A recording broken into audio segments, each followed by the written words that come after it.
जय हिंद साथियों, स्वागत है आपका self study classes with Sumit Jain YouTube channel और दोस्तों ऐप में। दोस्तों बहुत सारे स्टूडेंट को ऐप डाउनलोड नहीं करते बन रहा है या फिर कर भी लिया है तो कोर्स भी नहीं देख पा रहे हैं।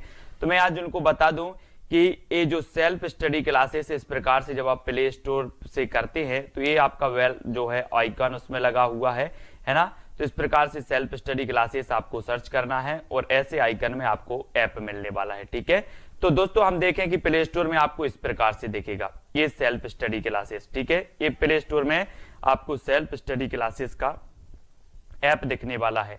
ठीक है, ये इमेज उसमें डली है, ये आइकन, ये लोगो उसमें डला है। ठीक है, अब दोस्तों इसको इंस्टॉल करना है, यहां से आप इंस्टॉल करेंगे। ठीक है, अब इंस्टॉल करेंगे तो वहां पर आपको नंबर मांगेगा, जीमेल नंबर मांगेगा, तो आपको ओटीपी आएगा, तो आप रजिस्टर करके आगे बढ़ेंगे। सबसे पहला जो आपका जो रचना है दोस्तों, प्रश्न है वो है मैं वक्त के हूं सामने की रचनाकार कौन है। 2 सेकंड आपको दिए जाएंगे, आपको उत्तर बताना है। मैं वक्त के हूं सामने की रचनाकार कौन है। गिरजा कुमार माथुर, भवानी प्रसाद मिश्र, शमशेर बहादुर या फिर अज्ञे। तो मैंने आपको कई बार याद करवाया हूं दोस्तों कि वक्त के सामने क्यों खड़े हो गिरजा, वक्त के सामने क्यों खड़े हो गिर जाओ भाई। तो किसकी हो जी, गिरजा, तो गिरजा कुमार माथुर की, यानी कि ये नंबर आपका बिल्कुल सही हो जाएगा। और दोस्तों आपको पता है कि इसे 1991 में साहित्य अकादमी पुरस्कार भी मिला है। मैं वक्त के हूं सामने के लिए गिरजा कुमार माथुर की रचना है और इसे 1991 में साहित्य अकादमी पुरस्कार मिल जाता है। ठीक है, अगला क्वेश्चन है प्लाट का मोर्चा के रचनाकार कौन है। अब 2 सेकंड आपको दिए जाते हैं और दोस्तों प्लाट के मोर्चे में कोई सियार को उतारोगे कि शेर को उतारोगे, जल्दी से बताना है। प्लाट के बोले सर बेटा प्लाट के मोर्चे में मैं सियार को नहीं शेर को उतारूंगा, यानी कि प्लाट का मोर्चा शमशेर बहादुर, किसकी होगी रचना, शमशेर बहादुर का। अब याद रखना है आपको, प्लाट के मोर्चे में सियार को नहीं शेर को उतारना है, तो शमशेर बहादुर यानी सा नंबर आपका बिल्कुल सही हो जाएगा। ठीक है, अगला है दोस्तों गीत फरोश के रचनाकार कौन है। गीत फरोश 4 विकल्प है, 2 सेकंड आपको दिए जाते हैं। दोस्तों हमें किसके गीत गाना है, हमें गीत गाना है भवानी के। किसके गीत गाना है, भवानी के गीत गाना है। तो गीत फरोश रचना के रचनाकार कौन होंगे, कौन होंगे, भवानी प्रसाद मिश्र, यानी कि आपका जो विकल्प नंबर बी है वो बिल्कुल सही हो जाएगा। बी नंबर 1956 की रचना मानी जाती है। और अगला है दोस्तों आंगन के पार द्वार के रचनाकार कौन है, और 4 विकल्प हैं और आपका बिल्कुल सही आंसर हो जाएगा कि आंगन के द्वार पर कौन खड़े हैं, अज्ञे खड़े हैं। आंगन के द्वार पर अज्ञे खड़े हैं और ये रचना अज्ञे की है, ये भी आपको याद रखनी है। ठीक है, चांद का मोह टेढ़ा की रचनाकार कौन है दोस्तों। 4 विकल्प हैं, मैं आपको बता दूं कि अगर व्यक्ति की मुक्ति हो जाए तो उसका जो मोह होता है वो सीधा नहीं रहता, ऐसा हो जाता टेढ़ा। चांद का मोह टेढ़ा, मुक्ति मिल गई तो चांद का मोह टेढ़ा हो जाता है। तो चांद का मोह टेढ़ा ये रचना किसकी होगी, मुक्ति बोध, यानी कि आपका जो सा नंबर है वो बिल्कुल सही हो जाएगा। ठीक है, अगला है ठंडा लोहा की रचनाकार कौन है। ठंडा लोहा, दोस्तों आपको पता है कि लोहा कितना भी गर्म हो, है ना, कितना भी गर्म हो धर्म के पास आते ही ठंडा हो जाता है ना। लोहा कितना भी गर्म हो धर्म के पास आते ही क्या हो जाता है, ठंडा हो जाता है लोहा। तो उत्तर आपका सही क्या होगा, धर्मवीर भारती। ये ठंडा लोहा रचना है धर्मवीर भारती, यानी बी नंबर आपका बिल्कुल सही हो जाएगा। ठीक है, काठ की घंटियां की रचनाकार कौन है दोस्तों। काठ की घंटियां, अब 4 विकल्प हैं, गिरजा कुमार माथुर, धर्मवीर भारती, सर्वेश्वर बहादुर, सर्वेश्वर दयाल सक्सेना या फिर अज्ञे। अब एक चीज बताना, काठ की घंटियां यानी कि बहुवचन में शब्द है, घंटियां यानी बहुत सी घंटियां। अब काठ की घंटियां हैं दोस्तों, तो इनका हमें क्या करना पड़ेगा, सर्वे करना पड़ेगा कि कितनी घंटियां हैं। सर्वे करोगे कि ऐसे ही बता दोगे कि 5 हैं कि 10 है, पहले काठ की घंटियां का हमें सर्वे करना है। तो काठ की घंटियां की रचनाकार कौन होंगे, सर्वेश्वर दयाल सक्सेना। ठीक है, कुआनो नदी भी इनकी रचना है। ठीक है, ये भी आपको याद रख लेनी है। काठ की घंटियां, जंगल का दर्द भी इन्हीं की रचना है। ठीक है, खूंटियों पर टंगे लोग भी इन्हीं की रचना है, इनको याद रख लेना है। सिर्फ सर्वे आपको याद करना, सर्वे, काठ की घंटियों का सर्वे करना है। बुनी हुई रस्सी के रचनाकार कौन है दोस्तों, आपको पता है दोस्तों जब आप जाते हो कहाँ, भवानी के मंदिर में जाते हो, भवानी के मंदिर में, तो वहां पर इस प्रकार से आपको एक बुनी हुई रस्सी मिलती है ना, हाथ में बांधने के लिए पचरंगा धागा है, बुनी हुई रस्सी आपको भवानी के दरबार में मिलती है। कहाँ मिलती है? भवानी के दरबार में। बोले सर भवानी के दरबार में तो बुनी हुई रस्सी मिलती है, तो ये बुनी हुई रस्सी के रचनाकार कौन होंगे? भवानी प्रसाद मिश्र, यानी डी नंबर आपका बिल्कुल सही हो जाएगा। ठीक है, अगली है दोस्तों, महावृक्ष के नीचे 1977 के रचनाकार कौन है? गिरजा कुमार माथुर, धर्मवीर भारती, अज्ञेय या फिर भवानी प्रसाद मिश्र। महावृक्ष के नीचे, है ना, हम बोलते नहीं है कि वहां वृक्ष के नीचे कौन सोया है, आप बोलोगे अज्ञेय, पता नहीं। वहां वृक्ष के नीचे, महावृक्ष के नीचे या फिर वहां वृक्ष के नीचे कौन सोया है? अज्ञेय, पता नहीं। अज्ञेय, तो ये अज्ञेय की रचना है, महावृक्ष के नीचे अज्ञेय। ठीक है, सा नंबर आपका बिल्कुल सही हो जाएगा।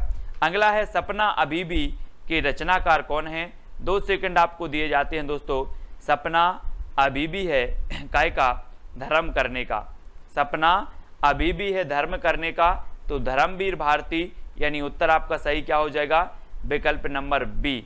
ठीक है, आपने पढ़ा होगा दोस्तों, गुनाहों का देवता, सपना अभी भी है, ठंडा लोहा, ये सारी रचनाएं धर्मवीर भारती की हैं, जिनको हमने ट्रैक से कई बार याद करवाया है। खूंटियों पर टंगे लोग, अब दोस्तों एक चीज बताना कि खूंटियों पर टंगे लोगों का हमें क्या करना पड़ेगा?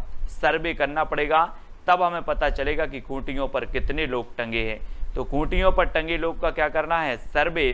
तो सर्वेश्वर दयाल सक्सेना की ये क्या हो जाएगी? रचना हो जाएगी। ठीक है, अगला है, शिलापंख चमकीली के रचनाकार कौन है? दोस्तों एक पक्षी था, उसने बोला कि मेरे जो शिलापंख थे वो बहुत चमकीले थे, अब क्या हो गए हैं? गिर गए हैं, है ना। आपने जटायु का नाम सुना होगा, बोले मेरे पंख शिला चमकीले थे, अब गिर गए हैं, गिर गए, है ना। तो शिला पंख चमकीले, ये किसकी रचना होगी? गिरजा कुमार माथुर। गिरजा कुमार माथुर, यानी कि ए नंबर आपका बिल्कुल सही हो जाएगा। ठीक है, अगला है, कामायनी एक पुनर्विचार की रचनाकार कौन है? दोस्तों आपको पता है कि कामायनी एक पुनर्विचार, और बहुत सारे लोग मुक्ति के लिए कहते हैं, मुक्ति मिल जाए भगवान, एक बार पुनर्विचार कर लो, है ना। कामायनी पुनर्विचार, कामायनी एक पुनर्विचार, काय के लिए?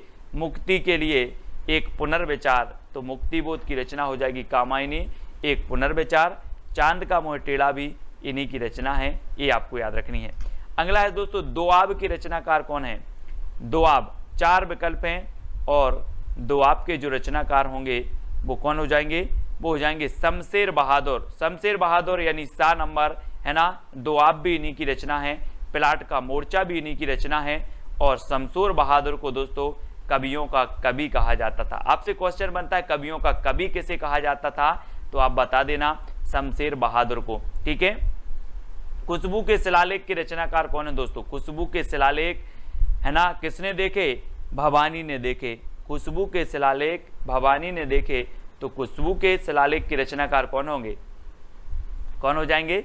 भवानी प्रसाद मिश्र। ठीक है, खुशबू के शिलालेख किसने देखे? भवानी ने, तो भवानी प्रसाद मिश्र खुशबू के शिलालेख। ठीक है, अगली रचना है दोस्तों, भग्नदूत के रचनाकार कौन है? भग्नदूत, अगर मैं आपसे पूछूं कि कितने दूत भग गए? भग्नदूत, भग्नदूत यानी कि भगन तो भग गए, दूत भग गए, है ना। तो कितने दूत भग गए? तो आप बोलोगे सर अज्ञेय, पता नहीं कितने दूत भग गए, है ना। तो ए, है ना, ये हो जाएगी अज्ञेय की रचना भग्नदूत। ठीक है, अगला है, भूरी भूरी खाक धूल की रचनाकार कौन है? दोस्तों आपको पता है कि जब व्यक्ति को मुक्ति मिल जाए तो उसकी ये जो भूरी भूरी भूरा भूरा शरीर है, ये सब खाक धूल में मिल जाता है। भूरा भूरा शरीर खाक धूल में मिल जाता है, जब मुक्ति मिल जाए तो ये भूरी भूरी खाक धूल रचना के रचनाकार कौन होंगे? कौन हो जाएंगे? मुक्ति, क्योंकि मुक्ति मिल जाए तो भूरी भूरी खाक धूल, है ना। अगला है दोस्तों, धूप के धान की रचनाकार कौन है? और धूप के धान आपको पता है दोस्तों, आप अगर गांव में रहते हैं तो धान अगर अच्छी बारिश हो जाए और मिट्टी बहुत ऐसी हो जाती, बहुत पानी हो जाता है मिट्टी में, तो धान गिर जाती है। धान क्या हो जाती है? गिर जाती है। तो धूप के धान, धान बोले सर गिर जाती है, तो गिरजा कुमार माथुर। गिरजा कुमार माथुर, यानी कि ए नंबर आपका बिल्कुल सही होगा। ठीक है, अगला है जंगल का दर्द की रचनाकार कौन है। अब दोस्तों एक बात बताना, जंगल में बहुत सारे पौधे हैं और जंगल का दर्द आपको कैसे पता चलेगा, कैसे चलेगा, जब आप क्या करोगे, सर्वे करोगे। बोले सर जब हम सर्वे करने जाएंगे जंगल का दर्द क्या क्या है ना, तभी हमें जंगल का दर्द पता चलेगा। तो जंगल का दर्द की रचनाकार कौन है, सर्वेश्वर दयाल सक्सेना। और सा नंबर आपका बिल्कुल सही हो जाता है, सा नंबर है ना। जंगल का दर्द सर्वे करना है, जंगल के दर्द का क्या करना है, सर्वे। तो सर्वेश्वर दयाल सक्सेना। कितनी नाव में कितनी बार की रचनाकार कौन है दोस्तों। अब आप बोलोगे सर मैं कितनी नाव में कितनी बार बैठा, सब अज्ञेय है। क्या है, अज्ञेय। कितनी नाव में कितनी बार, अज्ञेय। तो अज्ञेय यानी कि दा नंबर आपका बिल्कुल सही होगा। ठीक है, अब दोस्तों आपको बताना है प्रयोगवाद के प्रवर्तक कौन माने जाते हैं, आपको बताना है। ये दोस्तों इसी रचना के लिए मिला है इनको ज्ञानपीठ पुरस्कार, कितनी नाव में कितनी बार के लिए, है ना, इसको याद रख लेना। और प्रयोगवाद के जो प्रवर्तक माने जाते हैं वो कौन माने जाते हैं, ये कमेंट में चैलेंज प्रश्न है, आपको लिखना है। गिरजा कुमार माथुर, धर्मवीर भारती, सर्वेश्वर दयाल सक्सेना या फिर अज्ञेय, कौन माने जाते हैं, ये कमेंट में सभी लोग लिखेंगे। जितने लोग भी देख रहे हैं वीडियो को लाइक करें। और इसके पहले बहुत सारे वीडियो आपके डल चुके हैं दोस्तों, हिंदी साहित्य ट्रिकी वीडियो, मोस्ट इंपॉर्टेंट कई वीडियो डल चुके हैं। आप प्लेलिस्ट में जाके देखें हिंदी साहित्य ट्रिक्स। ऐप डाउनलोड नहीं करते बन रहा है या फिर कर भी लिया है तो कोर्स भी नहीं देख पा रहे हैं, तो मैं आज उनको बता दूं कि ये जो सेल्फ स्टडी क्लासेस इस प्रकार से जब आप प्ले स्टोर से करते हैं तो ये आपका वेल जो है आइकन उसमें लगा हुआ है ना। तो इस प्रकार से सेल्फ स्टडी क्लासेस आपको सर्च करना है और ऐसे आइकन में आपको ऐप मिलने वाला है। ठीक है, तो दोस्तों हम देखें कि प्ले स्टोर में आपको इस प्रकार से दिखेगा ये सेल्फ स्टडी क्लासेस। ठीक है, ये प्ले स्टोर में आपको सेल्फ स्टडी क्लासेस का ऐप दिखने वाला है। ठीक है, ये इमेज उसमें डली है, ये आइकन, ये लोगो उसमें डला है। ठीक है, अब दोस्तों इसको इंस्टॉल करना है, यहां से आप इंस्टॉल करेंगे। ठीक है, अब इंस्टॉल करेंगे तो वहां पर आपको नंबर मांगेगा, जीमेल नंबर मांगेगा, तो आपको ओटीपी आएगा, तो आप रजिस्टर करके आगे बढ़ेंगे।